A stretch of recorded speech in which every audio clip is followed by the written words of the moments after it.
ప్రకంపనలు దేశం ఈరోజు మధుసూదన్ గారి మృతే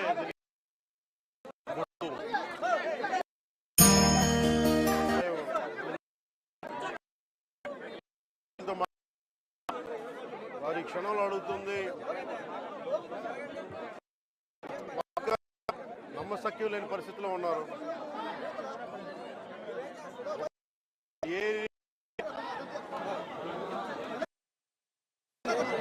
ఇవి కొన్ని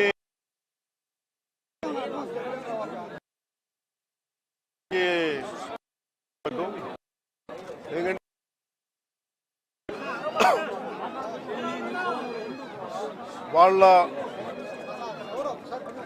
ఏ ధర్మాన్ని ఆచరిస్తారని చెప్పి చాలా కోల్డ్ బ్లడెడ్గా నిర్దాక్షిణ్యంగా చంపేశారు. అది అన్ని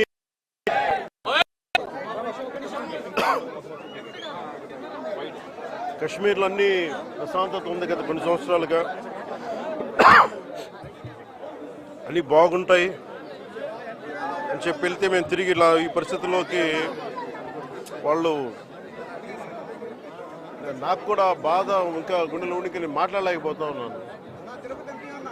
ప్రత్యేకించి దీన్ని రేపు కానీ ఎల్లుండి కానీ ప్రత్యేకమైన సమావేశం మంగళగిరిలో ఏర్పాటు చేస్తాం. ఎంత కిరాతకంగా ఎంత దారుణంగా చంపారు వాళ్ళని. ఈ సమయంలో వాళ్ళు అడుగుతూ మేము ఆత్మగౌరవం ఉన్న వాళ్ళు మేము నిజంగా ఇక్కడ ఏదో ఒక ఎక్స్గ్రేషియా ప్రకటించడానికో లేదంటే దీనికో రాలేదు. నిజంగా ఉగ్రవాదుల దాడిలో ఇది రిపీటెడ్గా, ఎందుకంటే నేను 86 నుంచి 89 వరకు నేను కాశ్మీర్లో ప్రతి సమ్మర్లో అప్పుడున్న పరిస్థితుల్లో షూటింగ్ల వల్ల వెళ్ళేవాడిని, నేను పనిచేసేవాడిని. సో నాకు పరిస్థితులు తెలుసు. నాకు మళ్ళీ తిరిగి అలాంటి పరిస్థితులు పునరావృతం అయినది చాలా చాలా బాధ కలిగిస్తూ ఉంది. కొన్ని అంశాలు ప్రత్యేకంగా ఆవిడ తెలియజేశారు. వారి అమ్మాయి కానీ వారి అబ్బాయి కానీ వాళ్ళ పడ్డ క్షోభ చాలా చాలా వివరంగా తెలియజేశారు. ఎంత సాడిస్టిక్గా, ఎంత మెథాడికల్గా, కోల్డ్ బ్లడెడ్గా చంపేశారు చెప్తుంటే అసలు కడుపులో బాధ ఉండలు చుట్టుకుపోతాం. అందుకని ప్రత్యేకించి ఈ సందర్భంలో కాకుండా సమయం అవుతోంది అన్నారు. అందుకని ప్రత్యేకించి మళ్ళీ నేను మంగళగిరిలో ఒక మీడియా సమావేశం ఏర్పాటు చేస్తున్నాను. రేపు కూడా వైజాగ్ వెళ్తున్నాను. వెళ్ళి వారిని కనుక్కొని ఒకసారి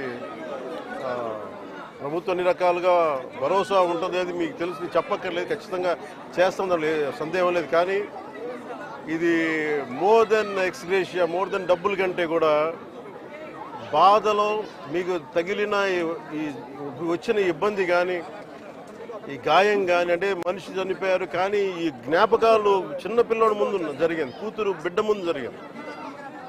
ఇది మట్టుకు ఇది భారతదేశం ఎప్పటికీ మర్చిపోలేదు.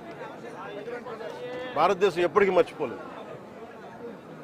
ఉగ్రవాదులు ఎక్కడున్నా సరే నిర్దాక్షిణ్యంగా ఏరియా.